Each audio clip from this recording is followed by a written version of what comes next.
내게 사는 것이 그리스도니 죽는 것도 유익함이라.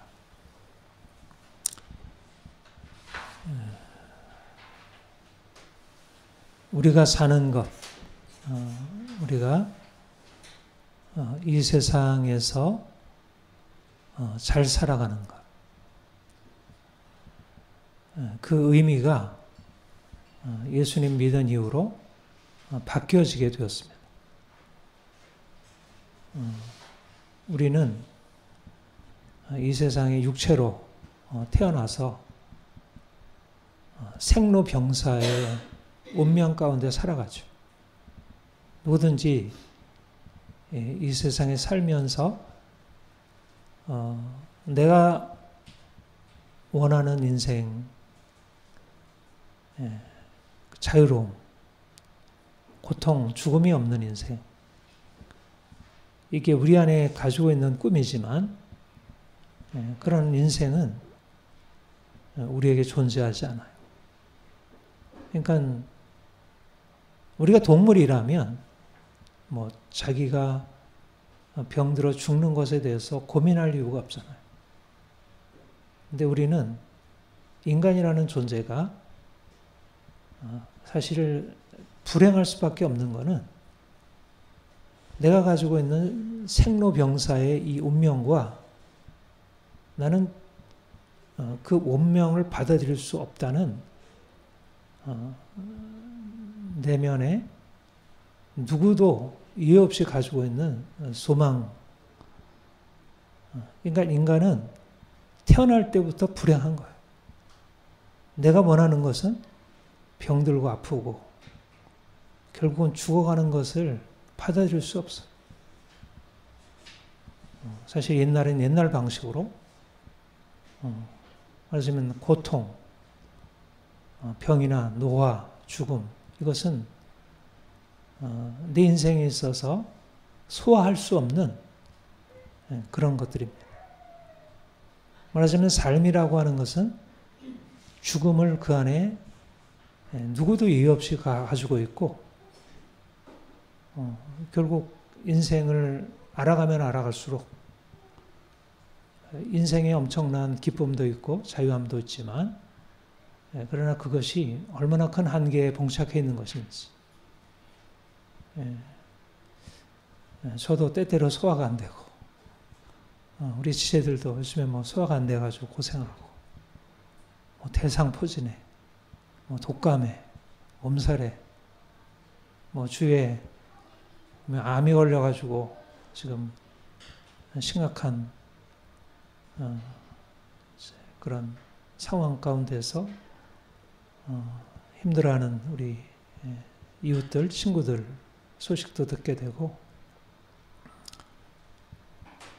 그러니까 인생이 정말 행복할 수 있을까? 인생이 정말 행복하다는 게 어떻게 가능할까? 지금 이제 과학기술이 발전해서 우리가 병 걸리면 가서 고칠 수도 있고 수술해서 낫기도 하고 여러 가지 좋은 약을 통해서 이제 그런 문제들이 해결되는 것은 있지만 그렇다고 해서 근본 문제가 다 해결이 되지 않잖아요. 그러니까 늘 우리 안에는 염려, 두려움, 불안. 가진 사람은 가진 사람대로, 돈 있는 사람, 그 사람들은 자유할 것 같지만 그러나 그것 때문에 얼마나 또 수많은 싸움에 휘말리고 법정 소송에 휘말리고 막 올라갔다가 추락하고 경제적인 상황에 의해서 또 그들의 그동안의 교육들이 다 무너져 내리고 갑자기 사고를 만나고 갑자기 병을 만나고 말하자면 죽음이라고 하는 이 한계로부터 벗어날 수가 없는 거예요. 그런데 우리가 주님을 믿고 깨닫게 되는 것은 이 죽음이 극복됐다는 거예요. 죽음이 넘어졌다는 거예요. 죽음을 넘어간 새로운 생명이 새롭게 나타났다는 거예요. 예수님은 비참하게 십자가의 죽음으로 인생을 종결하신 분입니다.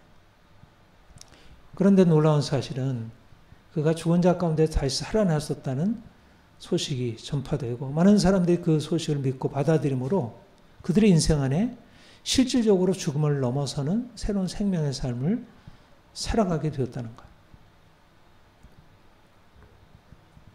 인생에 죽음이 없는 게 아니고 인생에 고통이 없는 게 아니고 병이 없는 게 아니고 예수를 믿어서 우리가 노화로부터 벗어나서 안티에이징으로 살아가는 건 아니지만 여전히 우리는 육체라는 연약함 가운데 살고 있지만 그러나 우리는 육체 가운데 살지만 단지 육체가 아니라 우리는 단지 육체가 아니라 내게 사는 것이 그리스도니 내가 사는 것은 내 자신의 육체, 생로병사의 그 운명 아래 사는 그 존재로서의 내가 아니고 십자가에 죽으시고 죽음의 권세를 깨뜨리시고 부활 승리하신 주님이 우리 안에 들어오셔서 그분의 생명으로 그분의 영원한 생명으로 우리 육체 안에 살아가는 삶을 살아가도록 이것이 놀라운 복음의 진리이고 이것이 구원의 의미입니다. 그러니까 내가 사는 것은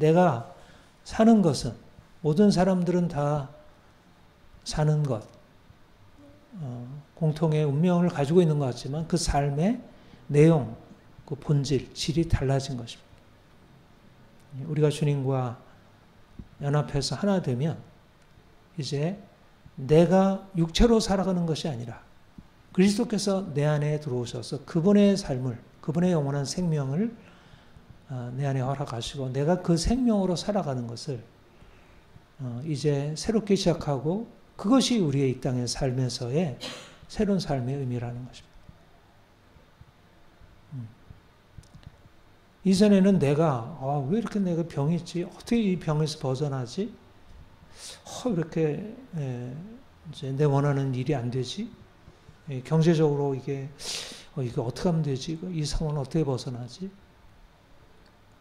우리 주위에 우리의 가족들 이러저러한 마음의 고민들 또 관계의 어려움들 이런 것을 보고 이 문제 어떻게 해결하나 이것이 우리의 씨름이고 관심이고 우리의 염려였는데 주님이 우리 안에 들어오셔서 전혀 다른 차원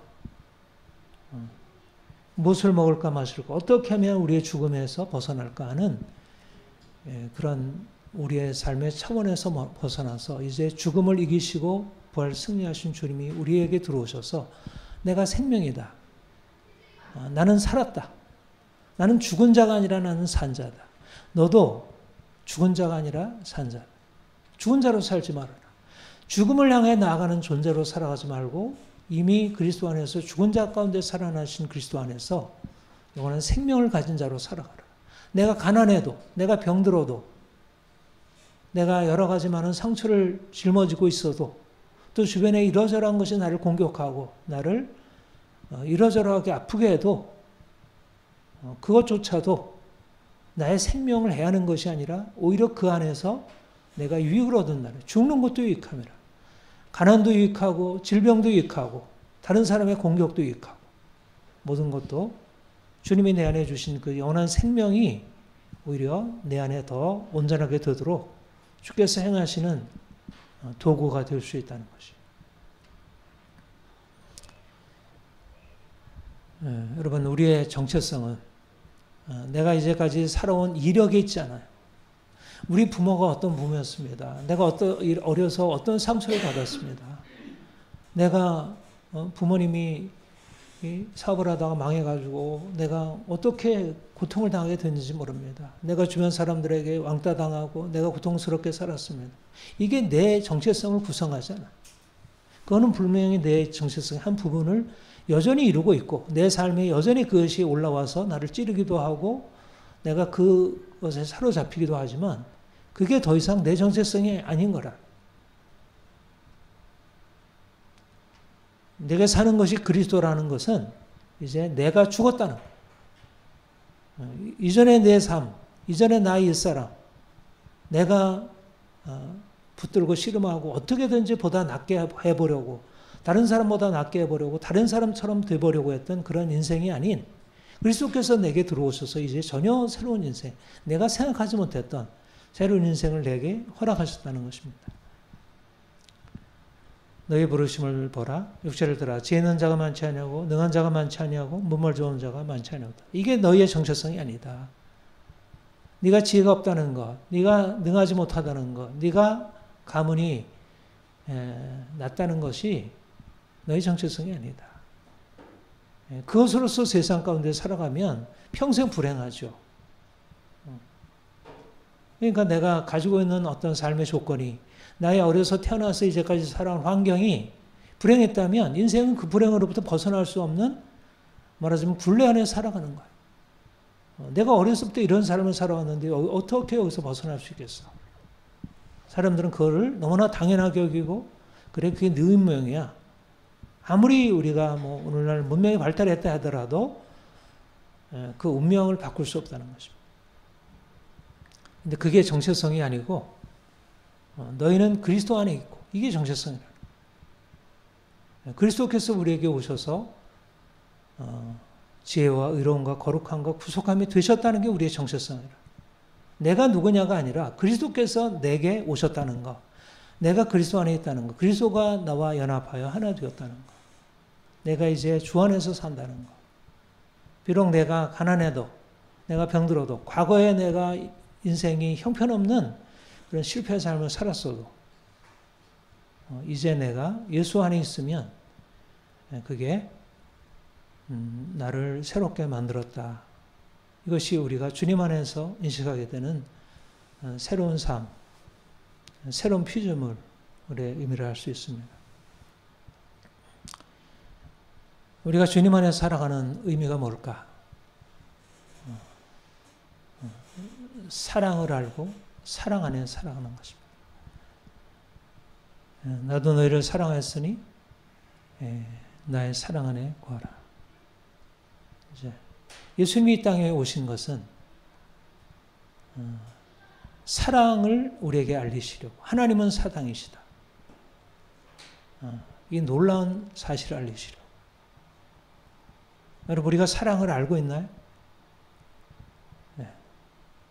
우리가 처음 인생을 태어나면서부터 알게 되는 것이 사랑입니다. 제가 정신분석 공부하고 배우게 된 게 인생은 먹는 것에서 시작하는 게 아니라 사랑에서 시작하는 거예요. 이게 정신분석, 현대 정신분석 대상관계에서 물론 그렇게 얘기하진 않아도 그 의미를 다르게 좀 우리의 용어로 바꾸면 인생은 먹는 것, 욕망, 충동에서 시작하는 게 아니라 사랑에서 시작한다는 거예요. 인간은 먹어야 되고 내가 욕구를 채워야 하지만 그러나 먹는 것보다 내 욕구를 채우는 것보다 더 중요한 것은 그 욕구를 채워줄 누군가 나를 사랑하는 대상이 있어야 한다. 그래야 인생을 살 수 있다는 거예요. 여러분 어린아이를 키워본 엄마들은 이 사실들을 물론 그것의 의미를 놓칠 수도 있고 또 그것을 의식하지 않고 할 수 있지만 그러나 본성적으로 엄마들은 이 사실을 알아요. 아이는 나중에는 다 잊어버릴지라도 적어도 그 아이가 태어나서 성장하면서 깨닫게 되는 것은 사랑이 절대적이라는 거예요. 아이에게는 먹는 것도 필요하고 옷도 필요하고 잠도 필요하고 여러 의료적인 도움도 필요하지만 그보다 더 중요한 것은 엄마의 본성적인 사랑인 거예요. 그러니까 위니카시라는 영국 정신분석가가 좋은 엄마의 충분한 사랑이 아이를 살게 한다. 이 사실을 아주 명백하게 가르쳐주고 이것이 이제 모든 사실은 심리학, 상담학 모든 것의 사실 하나의 공리처럼 되어버렸어요. 지금. 그러니까 적어도 태어나면서부터 인생은 사랑으로부터 시작한다는 것을 학문도 이미 현대 과학도 이미 그것을 여러 가지 임상적으로 증명하고 있습니다. 그런데 그렇게 시작한 인간이 어때요? 인생은 사랑으로부터 시작했지만 인생의 사랑이 얼마나 깨어지기 쉬운 건가요? 부모가 아이를 사랑하지만 충분히 좋은 엄마로 사랑한다 하지만 우리 자신도 어려서부터 엄마 아빠로부터 받은 사랑이 분명한 사랑인 것을 알고 우리가 사랑 때문에 여기까지 온 것을 인정하지만 그 사랑이 얼마나 연약하고 깨어지기 쉬운 것이고 또 그 안에 수많은 부모 자신의 연약함 때문에 상처를 받았고 또 우리도 자녀를 양육하면서 자녀들에게 가장 좋은 것으로 주길 원하죠. 엄마로서 아빠로서. 그러나 돌아보면 얼마나 미숙했고 얼마나 자기애적이었고 그러니까 충분한 사랑을 주지 못했던 거예요. 그러니까 아이들이 고통 가운데 있는 거예요. 결국 돌아보면 아이들의 고통은 온전한 사랑을 주지 못한 부모 자신에게 있음을 반성하지 않을 수 없어. 그러나 이미 지나간 일이어서 이걸 돌이키기가 너무 어려워. 이게 인생의 사실 고통스러운 운명이에요. 누구도 이해 없이. 그럼 오늘날은 어떤가요? 과학기술이 발전해서 지금 모든 삶의 조건들이 나아진 것 같은데 이 사랑이라는 인생의 기본적인 삶의 조건에 있어서 어떻게 되었죠? 더 사람들이 사랑하고 사랑받고 그런가? 요즘 아이들 보면 너무 불쌍한 거예요. 너무 불쌍한 거예요. 그러니까 아이들을 결혼 안 하려고 하는 것도 문제이고 아기 안 낳으려고 하는 것도 문제지만 지금 현재 사회 구조 자체가 결혼해서 아기를 낳고 아이를 양육한다는 게 너무나 힘들게 되어버렸어요. 옛날처럼 그냥 결혼해서 아이 낳고 아이를 사랑하고 키우는 것이 당연한 것이었으면 인생이 너무나 귀하다는 것, 결혼하고 아이를 낳는 것, 아이를 키우는 것은 너무나 귀한 행복의 축복이고 당연한 인생의 과제라고 생각할 수 있어요. 근데 지금은 사회 구조가 사랑하고 사랑받는 것을 다 막아놓은 거예요. 다 그거를 깨뜨려 놓은 거예요. 그런 구조 자체를. 엄마가 일하지 않으면 안 된다는 강박이 있어요. 이거는 현실적으로 경제적으로 어려움 때문이기도 하지만 사회 자체가 여성이 돈이 있어도 남편이 돈을 많이 벌어도 내가 일을 해야 한다는 아이들 이런 어린이집 유아원에 주고 자기들은 자기 일을 해야 돼요. 그래야지 자기 실현할 수 있고 자기 삶을 자기를 만족시킬 수 있다는 거예요. 아이보다 중요한 것은 자기 자신이고 아이를 위해서 헌신한다는 것은 어리석은 거예요.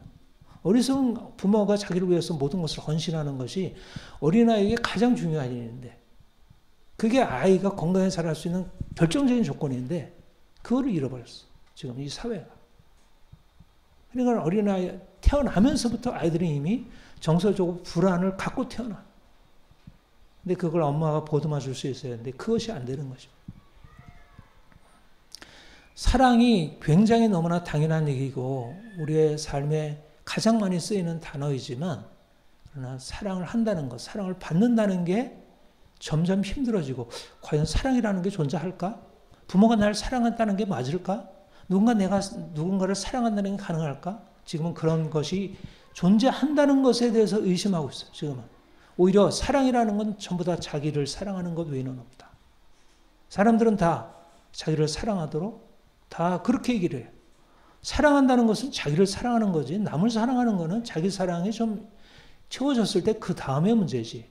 부모 자식과의 관계에서조차도 그렇게 되고 있다. 그러니까 옛날처럼 자기 자신보다 더 자녀를 사랑한다는 것이 오히려 지금은 이상하게 되어가는 세상이에요. 그러니까 사랑의 본질 자체가 무너져 버려요. 사랑은 자기 희생이고 자기를 내어주는 것인데 사랑의 본질 자체가 무너져 버렸어요. 그러니까 옛날에도 예수님 당시에도 내 사랑 안에 거하라는 말은 놀라운 말씀이에요. 사랑이라는 말 자체가 당시에 이렇게 쓰여진 적이 없어요. 이건 인류 역사에서 이런 사랑을 이렇게 해서 우리의 삶의 중요한 삶의 조건으로 하나님은 사랑이시고 하나님은 사랑으로 이 땅에 오셨다. 예수님이 사랑이시라고 하는 것은 고대 사회나 지금 사회가 사실은 이해하기 어려운데요. 그런데 지금은 더욱더 그래요. 내 사랑 안에 거하라고 하는 것은 너무나 실존적으로 너무 이건 엄청난 복음이 아닐 수 없습니다. 우리는 사랑으로부터 출발했고 사랑을 정말 갈망하면서 인생을 살아왔지만 그러나 사랑을 받지 못함으로 인한 고통, 상처, 그것으로 인한 분노, 좌절, 절망, 두려움, 이것이 우리의 인생이었어요. 그런데 우리가 주님 만나서 주님이 우리에게 찾아오셔서 말씀하시는 것이 바로 이 놀라운 사실을 가르쳐주는 것입니다. 내 사랑 안에 거하라. 하나님의 사랑이시고 예수님이 하나님의 사랑을 우리에게 알리시려고 오셔서 예수님 자신도 사랑받는 자이셨고 이제 하나님 아버지께 받은 사랑으로 우리를 사랑하셔서 이제 너희도 나의 사랑 안에 거하라 말씀하셔요. 우리가 주님 통해서 하나님을 아버지로 사랑하는 우리의 아버지로 만나게 되었다는 게 얼마나 큰 복인지. 우리가 주님을 만나서 사랑받는 자가 된다는 것이 얼마나 놀라운 비밀인지. 우리가 특별히 하나님께 할 일은 하나님께 헌신하고 충성하고 내 모든 것 바치고 내 목숨 바치고 내가 재산 다 바치고 내가 순교를 하면서 주를 위해서 내가 살겠습니다. 이게 하나님과 우리의 관계라면 우리가 하나님 믿는 게 얼마나 어렵겠어요. 물론 우리가 주님을 만나서 그런 것이 우리 안에 일어날 수 있지만 그러나 주님이 우리에게 말씀하는 것은 주의 사랑 안에 거라는 것. 내 산에 들어오는 것. 우리가 아이를 양육할 때 너 앞으로 내가 너를 이렇게 키워줬으니까 너 나를 위해서 이제 너 인생을 나를 위해서 바쳐야 돼. 이런 부모 없잖아. 아이를 그냥 사랑하는 거잖아. 근데 너는 나의 사랑 안에 거해. 물론 이제 엄마 아빠들은 또 자기중심성이 있어서 아이에게도 너 엄마 아빠에게 이것밖에 못해? 그래서 뭔가를 요구하지만 그러나 제대로 된 것이라면 그 요구조차도 나를 위한 것이기보다 사실 그 아이가 보다 잘 되기 위해서 그 바르게 살기 위해서 네가 부모에게 이렇게 해야지 이렇게 너 욕심만 부리면 안 되지 부모의 말씀 순종해야지 하는 것은 사실 자녀가 오히려 건강하게 되기 위함이죠. 하나님이 우리에게 이것저것 해라. 너 이거 해야 된다. 이거 안 하면 너 큰일 난다. 너 이거 하면 너 혼난다. 우리에게 이렇게 말씀하시면서 엄한 우리 아버지, 우리의 부모, 우리 주의 어른들 이런 분으로 우리에게 다가오셨으면 우리가 하나님 섬기는 게 얼마나 어렵겠어요. 얼마나 두렵겠어요. 이슬람의 알라처럼 이슬람 이제 그 교인들의 섬기는 알라처럼 인간을 그냥 무서운 심판으로 행한 대로 심판하시는 그 무서운 존재로 우리에게 다가오신다면 우리가 그 하나님을 우리가 어떻게 자유롭게 섬길 수 있겠어요. 그런데 우리 하나님은 자유롭고 은혜로우시고 노하기를 더디하시고 우리의 죄를 위하여 자기 아들을 아낌없이 내어주신 그 아버지 그 아들 예수님은 자기 몸을 아낌없이 들이신 분 우리가 그 놀라운 사랑을 받는 자로 사는 것입니다. 이제는 우리가 그분의 사랑 안에서 사랑받는 자로 그러니까 내 존재가 결국 인생의 고통이 사랑받지 못해서 고통이었는데 내 인생 안에 누군가 나를 사랑해 주시는 존재가 나를 붙드시고 있는 거예요. 근데 그 존재가 누구냐면 만물을 창조하시고 만물을 자기 뜻대로 섭리하시고 주장하시는 거예요. 그가 내 인생 안에 오셔서 그가 나의 사랑 안에 거하라 말씀하셔요.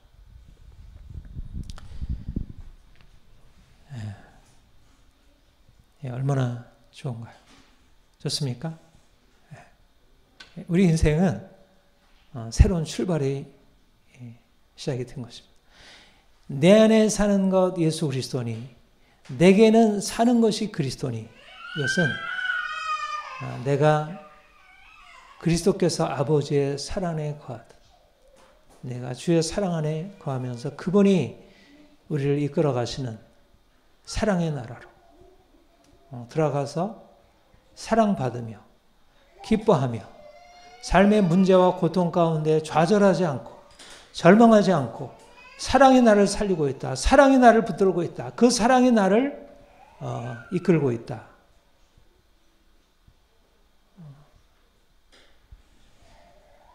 날마다 주의 사랑 안에 거하기를 축복합니다.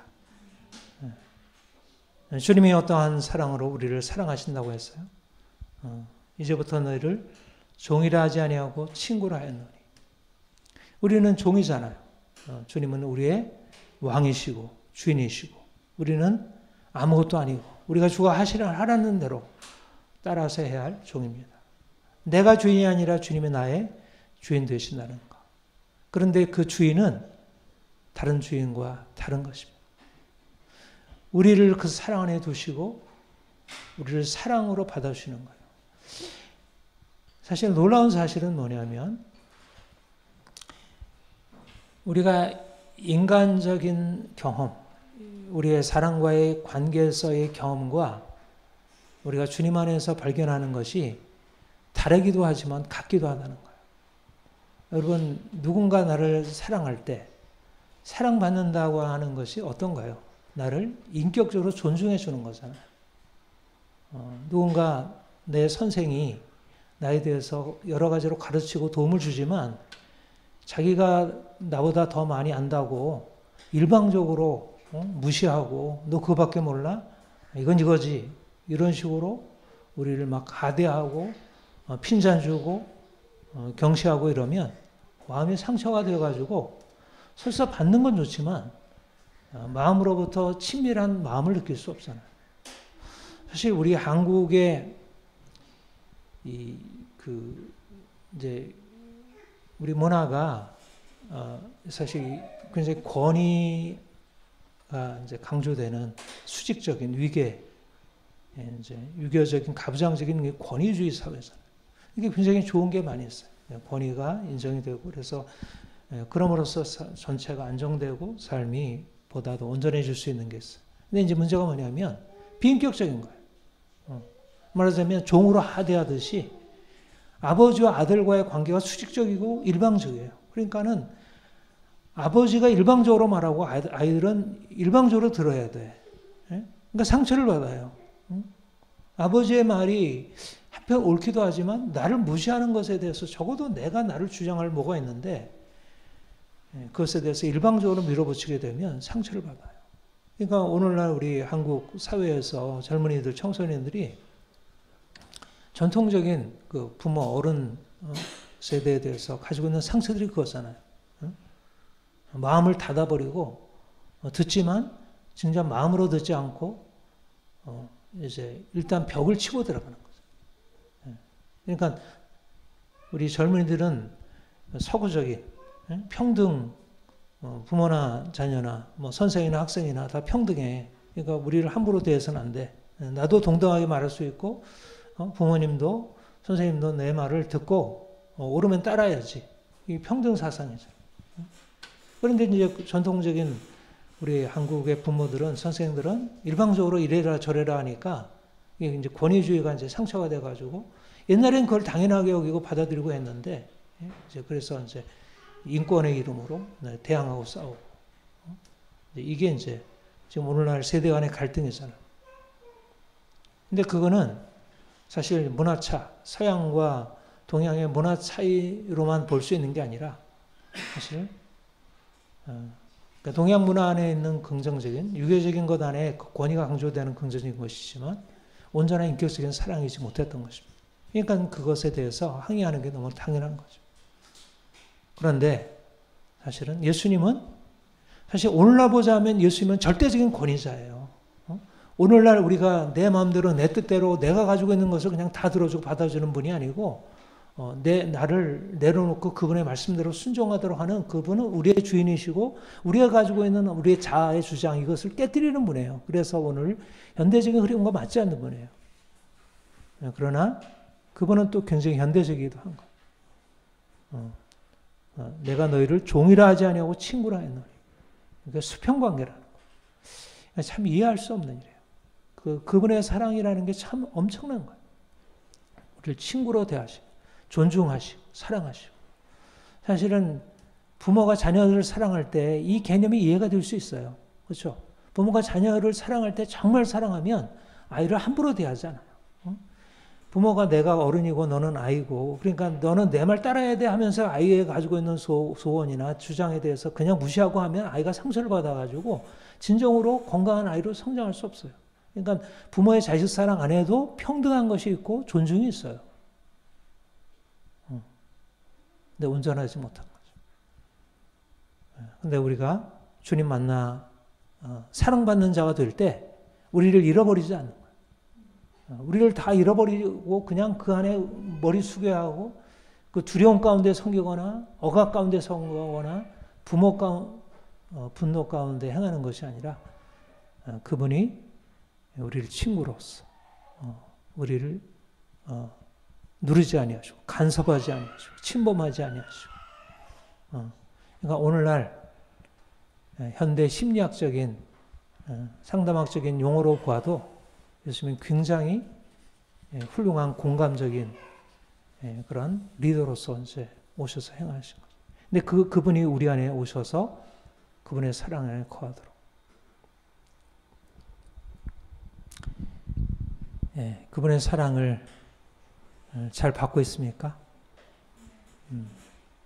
그래서 자유로운 것입니다. 우리가 주의 사랑 안에 거하면서 놀라운 자유를 경험하는 것입니다. 우리가 주님의 사랑 안에 거하면 우리가 어떻게 될까요? 우리 안의 인생이 결국 인생이 사랑받지 못해서 고통 가운데 좌절과 절망과 그런 힘겨움 가운데 살던 인생에 대해서 안녕. 옛날에 제가 어렸을 때 제가 이제 마음에 열등감이 있고 막 이제 고등학교 시절이었던 것 같아요. 그때 이제 자기계발서로 누만 필인가 카네기든가 그때 번역돼 나온 책으로 그 내용적으로 잘 기억하지 못하는데 슬픔이 안녕이라는 그런 책이 있었던 것 같아요. 슬픔이 안녕. 사실은 우리 인생의 슬픔, 우리의 고통, 불안, 좌절 이게 우리 인생이었어요. 사랑받지 못해서 우리가 살던 인생이었어요. 근데 이제 하나님이 우리의 아버지로 오셔서 이제 그 사랑을 알려주시면서 슬픔이 아니야. 과거의 슬픔, 과거의 좌절, 과거의 절망, 미움, 분노. 이제 점점 떠나가는 것입니다. 그 사랑이 우리를 살리시면서 우리 인격 안에 있는 너무 깊이 뿌리 내린 절망감, 좌절감, 불안감 이것들을 다루시는 거예요. 우리가 이제 심리학 상담학에서 자기감이라는 게 있어요. 자기감. 자기에 대한 생각, 자기에 대한 상. 자기감이 굉장히 긍정적이고 건강하면 인생이 행복하고 성공적이에요.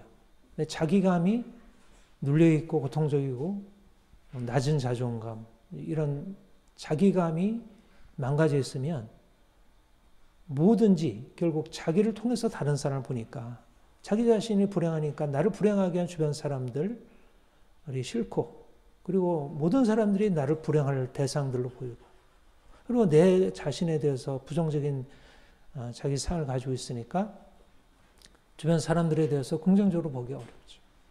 근데 이제 긍정적인 자기감을 갖는다는 것은 좋은 대상관계, 좋은 자기를 사랑해주는 부모, 친구,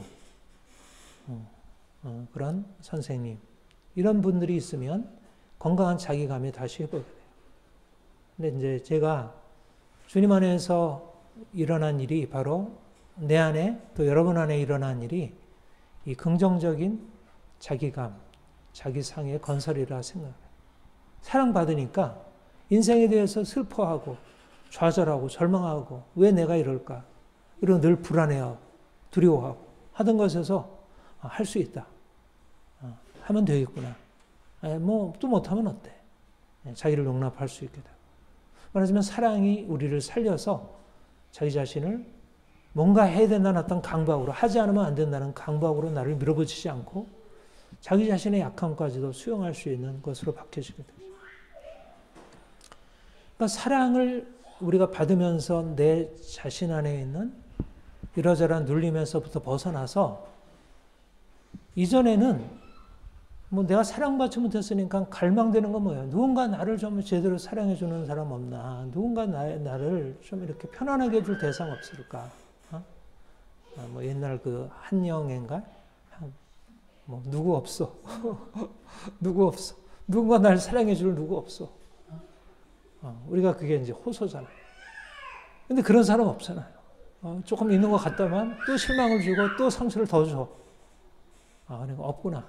그냥 그래서 요즘에 다 자기 굴 속으로 들어가고 자기밖에 없는 거예요.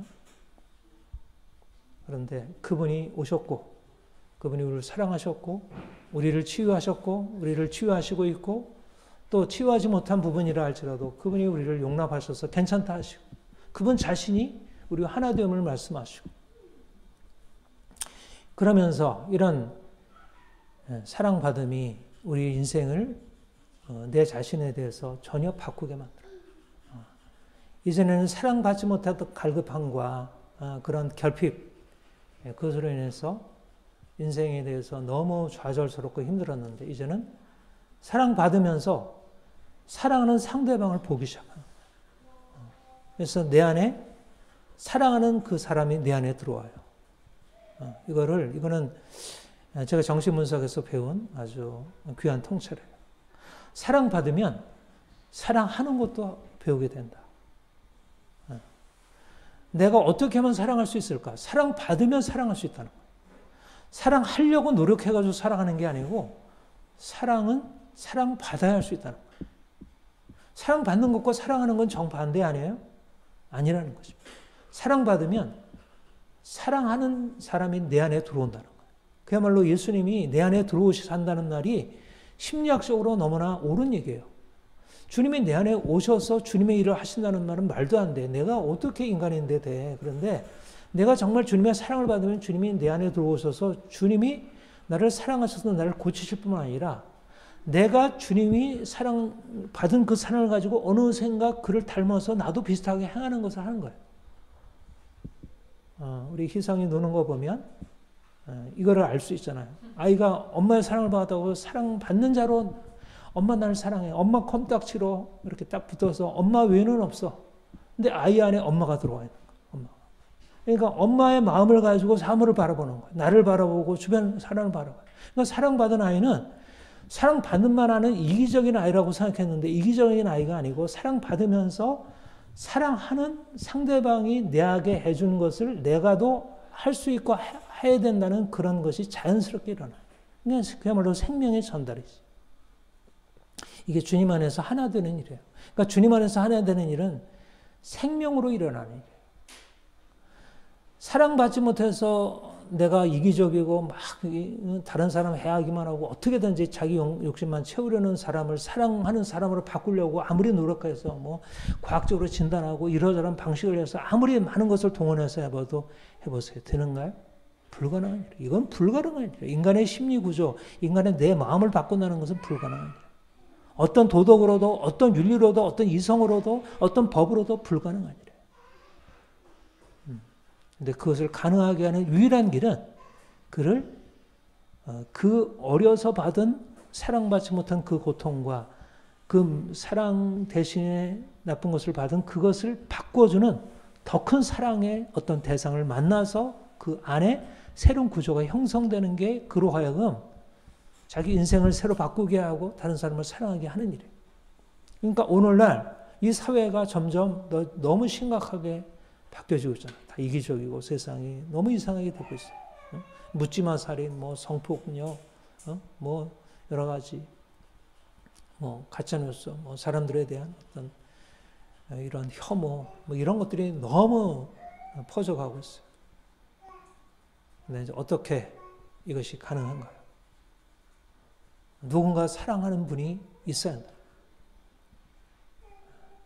근데 주님이 우리 안에 오셔서 우리를 고치시고 사랑받는 자가 되게 하시고 우리로 하여금 이제 주님처럼 사랑하는 존재로 우리를 바꾸시고 있는 거죠. 성령께서 우리 안에 주님과 연합하여 주님이 주신 그 생명 가지고 우리가 변화되고 주님이 주신 그 사랑의 능력이 우리 안에 흘러나와서 이제 자녀들을 제대로 사랑할 수 있게 하고, 전에는 자녀를 사랑해야 한다는 사실, 본성적인 것이 있어서 하긴 했지만 제대로 안 됐는데, 할 수가 없었고 자꾸 미워지고 했는데 이제는 사랑할 수 있게 되고, 그리고 주의 사랑받으면서 이제 사랑할 수 없었던 그런 주변의 사람들을 사랑의 대상으로, 나를 공격하고 나를 미워하는 대상이 당연히 내가 미워할 대상으로 내가 밀어냈었는데 이제 사랑으로 보이기 시작하는 거죠. 그러니까 주님이 우리를 그 사랑 안에 거하시는 목적은, 우리가 주님처럼 내가 너에게 새 계명을 주노니 너희가 서로 사랑하라. 주님이 우리를 택하신 목적은 바로 우리가 주의 사랑받아서 근본적으로 변화받고 주님처럼 사랑하기 위해서, 열매 맺게 하기 위해서. 전에는 열매 맺을 수 없었던, 열매 맺어도 나쁜 열매를 맺을 수밖에 없는 나쁜 나무였는데, 이제는 주님과 연합하여 좋은 열매, 사랑의 열매를 맺을 수 있는 존재로 바꾸시는 것입니다. 오늘날 우리 사회를 바라보면 너무나 절망적으로 보이고 답이 없어요. 정말 답이 없어요. 어디에? 그런데 놀라운 사실은 우리가 믿는 예수님, 우리가 따르는 예수님, 우리 안에 우리 안에 계신 예수님이 그 답이신 것입니다.